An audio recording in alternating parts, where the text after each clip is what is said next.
오늘 우리에게 주시는 하나님의 말씀은 시편 111편 1절에서 2절의 말씀입니다. 제가 보는 성경으로 구약 887면에 있습니다.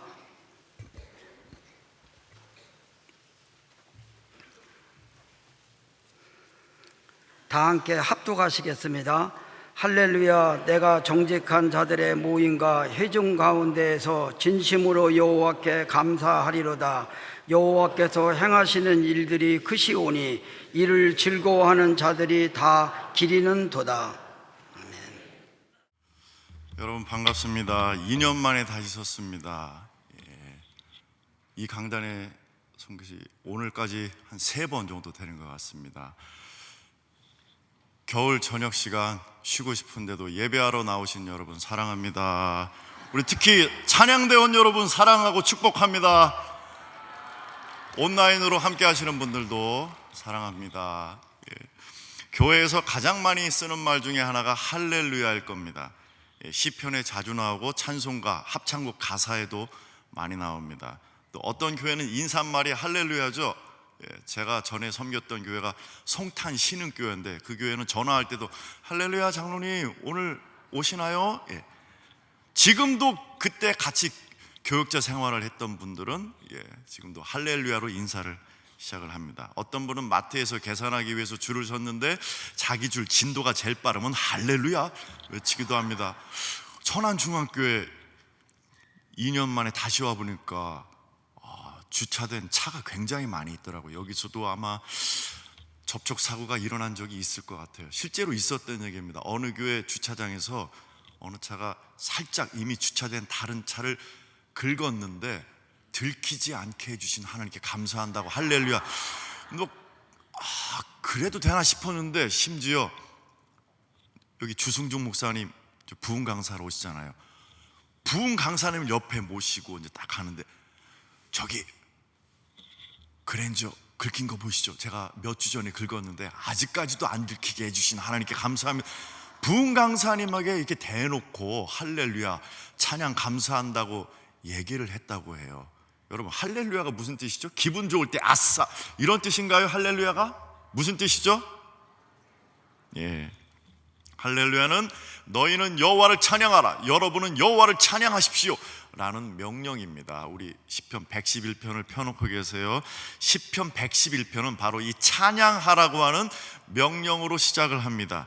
그런데 명령한다고 말한다고 사람들이 다 그대로 순종하나요? 실천하나요? 그랬다면 매주 설교를 듣는 저와 여러분은 벌써 예수님처럼 완전한 경지로 성화가 될게요. 그리고 우리의 자녀는 부모가 원하는 100% 완벽한 자녀가 될게요. 말한다고 다 그 말대로 실천하는 것이 아닙니다. 그러면 혼내키면은 실천하고 순종할까요? 제가 전에 섬겼던 교회에서 찬송가 88장을 불렀어요. 내 진정 사모하는. 근데 1절을 제가 앞에서 지휘자로서 인도를 하는데 교인들 표정이 너무 굳어있고 열심히 안 하는 것 같아서 반주 잡고 끊으라고 그랬어요. 그리고 여러분 TV에 나와서 500만 원, 1000만 원 상금 탄 사람도 기뻐 뛰면서 그렇게 좋아하는데 놀라운 구원의 선물을 받은 우리가 이렇게 찬양해야 되겠습니까? 다시 한번 1절부터 힘차게 찬양합시다 했더니 분위기가 어땠을까요? 천안중앙교회라면은 맞아 이렇게 하면 안 되지 1절부터 힘차게 했을 텐데 제가 섬겼던 교회는 분위기가 더 무거워졌죠. 꾸짖는다고 이렇게 하면 안 됩니다 이렇게 해야 됩니다 꾸짖는다고 다 말 듣질 않습니다. 내가 먼저 교회 지도자가 먼저 모범을 보이고 격려해야 됩니다. 다른 사람이 하나님을 사랑하기를 원한다면 내가 먼저 교회 지도자가 먼저 사랑하는 모습을 보여야 돼요. 자녀가 성경 읽기를 원하면 부모인 내가 먼저 성경을 읽는 모범을 보여야 됩니다. 다른 사람이 전도하기를 원한다면 내가 먼저 전도하는 모범을 보여야 돼요. 그래서 시편 111편의 기자는 내가 모범을 보이겠노라 결심을 합니다. 우리 1절 말씀 다 함께 읽어보겠습니다. 할렐루야. 내가 정직한 자들의 모임과 회중 가운데에서 전심으로 여호와께 감사하리로다. 아멘. 이 시편 기자처럼 특히 우리 찬양대원들은 찬양하라고 선포하고 명령할 뿐만 아니라 내가 먼저 전심으로 찬양하는 모범을 보여야 합니다. 찬양대의 합창곡을 부를 때뿐만 아니라 찬송가 부를 때도, 오늘 찬양단이 인도하는 소위 CCM을 부를 때에도 소리와 자세로 모범을 보여야 됩니다. 우리 찬양대원들은 얼굴에 책임을 질 수 있어야 돼요. 이 말은 뭐 젊은 사람, 잘생긴 사람만 뭐 찬양대원 될 수 있나? 이 말이 아니라 성령으로 충만한 자의 얼굴을 가지고 찬양할 수 있어야 된다는 겁니다. 누구 표정을 보고 저분은 요즘 뜨거운 것 같아 펄펄 끓어, 누구는 금년 들어서 많이 식은 것 같은데, 다운된 것 같은데, 이렇게 객관적으로 판단하기는 어렵지만 성령으로 충만한 사람이 적어도 무표정하게 찬양하지는 않을 거예요. 그리고 누구보다도 자기 자신이 알 겁니다. 찬양할 때 나한테 기쁨이 있는가? 오늘 그가 이 노래를 불렀는데 이 찬양을 부를 때 나한테 그 뜨거움, 주님의 고난에 대한 그 감사, 은혜에 대한 감격이 있는가? 없다고 하면은 여러분이 부른 거는 그냥 음악일 뿐이지 찬양은 아닐 수가 있습니다. 예수님을 바라보면서 전심으로 찬양하는 모습을 우리 회중들에게 보여주셔야 돼요. 찬양하는 모습만 봐도 은혜 받아요. 이런 얘기를 우리 교인들한테 들으실 수 있어야 됩니다. 1절에서 감사하다라고 번역된 히브리어가 야다입니다. 이 야다라는 히브리어는 우리 성경에 찬양하다, 감사하다, 고백하다 이런 뜻을 가지고 있습니다. 이 단어는 하나님의 성품과 행위를 공개적으로 고백하고 선포할 때 사용이 됐습니다. 이 단어를 통해서 우리가 알 수 있는 것은 찬양은 하나님의 성품과 행위에 대한 공개적인 고백, 선포라고 하는 것입니다. 그렇기 때문에 우리는 하나님이 어떤 분이시고 어떤 일을 하셨는지를 분명하게 알고 찬양해야 됩니다. 찬양하는 대상과 이유, 내용을 알고 찬양을 해야 됩니다. 그게 합창곡이든 찬송가든 소위 CCM이든. 여러분은 하나님을 왜 찬양하시나요? 내가 하나님을 찬양하는 가장 큰 이유가 무엇일까? 한번 생각을 해보세요. 물어보지는 않겠지만요. 제가 전에 익산에 있는 교회에서도 섬겼는데 토요일 저녁이면 찬양팀 연습을 했어요. 저희는 5명 했는데 그때 한 분 한 분한테 물어봤어요. 집사님은 하나님을 찬양하시는 가장 큰 이유가 뭐예요? 한 분 한 분씩 물어봤는데 저는 하나님이 저를 구원해 주셨기 때문에요. 나는 하나님을 창조하도록 지음받은 피조물이기 때문에요. 뭐 이런 대답을 하실 줄 알았는데 5분 중에 4분이 제가 생각지 못했던 대답을 하셨어요. 찬양할 때 은혜 받기 때문에요. 찬양할 때 마음이 평안해지기 때문에요. 찬양할 때 하나님의 임재를 느끼기 때문에요. 이게 맞는 대답일까요? 은혜 받기 위해서 찬양을 하나요? 마음이 평안해지기 위해서 찬양을 하나요? 물론 찬양을 하면서 은혜를 경험하고 치유를 경험하고 위로를 경험하는 것 감사한 일이지만 위로받기 위해서 우리가 찬양을 해야 되나요? 찬양의 이유는 우리 감정의 만족이 아닙니다. 찬양의 이유는 하나님의 성품과 행위 때문이어야 됩니다.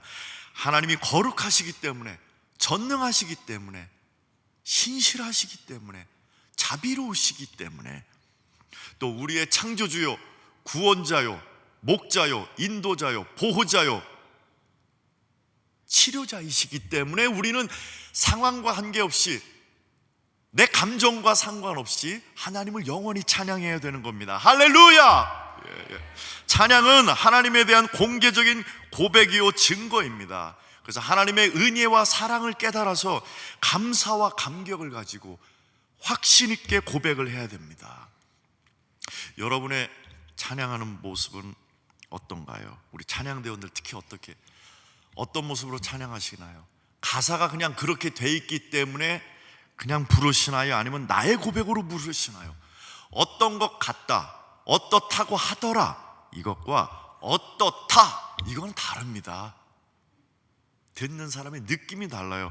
하나님이 살아계신다, 예수님이 부활하셨다, 하나님이 인도하신다 라고 확신을 갖고 고백할 수 있어야 됩니다. 확신 있는 찬양은 큰 감동을 줍니다. 같은 설교문을 가지고도 누가 설교하느냐에 따라서 받는 느낌이 다르다는 거 다 아시죠? 이 설교문 그대로 읽으시면 돼요. 한번 설교해 보세요. 한번 제가 설교하는 것하고 그분이 설교하는 것하고 같을까요? 다를 거예요. 왜냐하면 이 설교 원고는 제가 작성했기 때문에 저의 경험, 제 생각, 저의 해석이 들어있어요. 여러분도 마찬가지입니다. 남이 흉내낼 수 없는 나의 인생의 지문이 묻은 신앙 고백이 담긴 찬양을 하셔야 됩니다. 표절이 아닌 나의 신앙 고백이 담긴 찬양. 설교문도 누가 설교하느냐에 따라서 느낌이 다른 것처럼 같은 곡도 누가 연주하느냐에 따라서 감동이 다릅니다.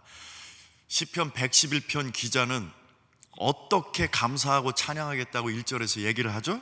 1절을 보시면 전심으로 라는 구절이 눈에 들어오죠. 전심으로. 성경에 전심으로 찾다, 전심으로 순종하다, 전심으로 사랑하다 이런 표현들이 나오는데, 전심으로를 우리말로 하면 온 맘 다해 나뉘지 않은 100%의 마음을 가지고 감사하고 찬양하겠노라.